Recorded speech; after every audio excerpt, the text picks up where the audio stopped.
بلغم په دوه قسمه، یو هغه بلغم دی چې خولې ته راونوځي، بیا مرۍ له راشي او بیا کته لاړ شي، دې سره روژه نه ماتېږي. او هغه بلغم چې د خولې له راشي او بیا تیر کې د هغې سره روژه ماتېږي.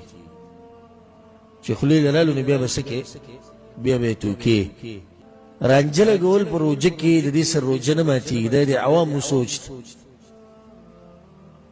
چې رانجه د استعمال کو روژه ماتېږي.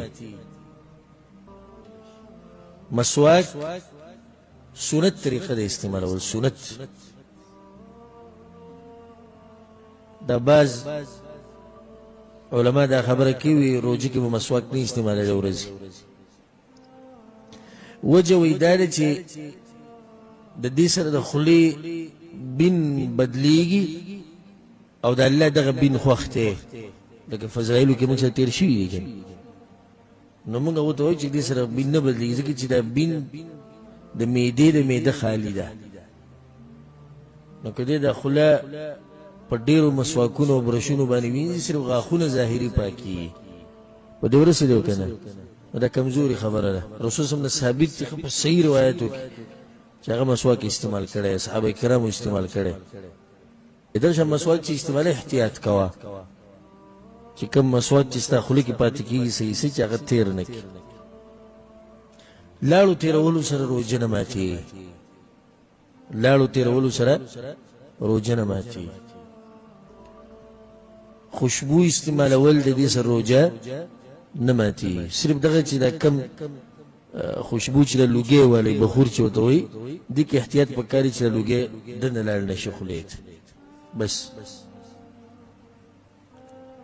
نور دا خبره کول چې خوشبو بالکل نه استعمالوي، نه، خوشبو استعمالولی شي. غیبت کولو سره روژه نه ماتېږي، خو د روژې ثواب کمیږي. فلم، ډرامه، سندره اورېده روژه ورسره نه ماتېږي، خو ثواب ورسره کمیږي. او دا هغه روژه ده چې یو سړی پکې ګناهونه کوي، لګیایي دا ټي وي سندرې دا هر څه اوري.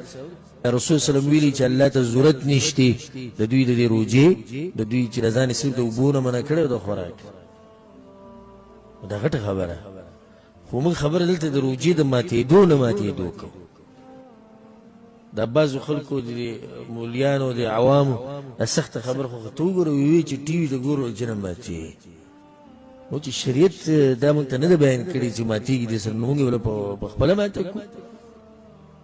دومره موږ ووایو چې ثواب د ده د روژې هغه یا کم شو یا بالکل نشتی، خو دومره ده چې روژې نه ماتېږي دې سره. دا خبره یې ساتي چې څوک منځونه نه کوي، روژې د هغه نه قبلېږي او د هغه د روژو فایده نشته. دا همه خبره، ځکه چې د اسلام یو بنیادي رکن هغه مونځ دی. او حدیث کې دا چې قیامت پر ورځ به الله دې دغه ته ګوري، دې مونځونو ته، که دا برابر نو د نور اعمال دله قبلوي، که دا برابر نو د نور هم برباد شو.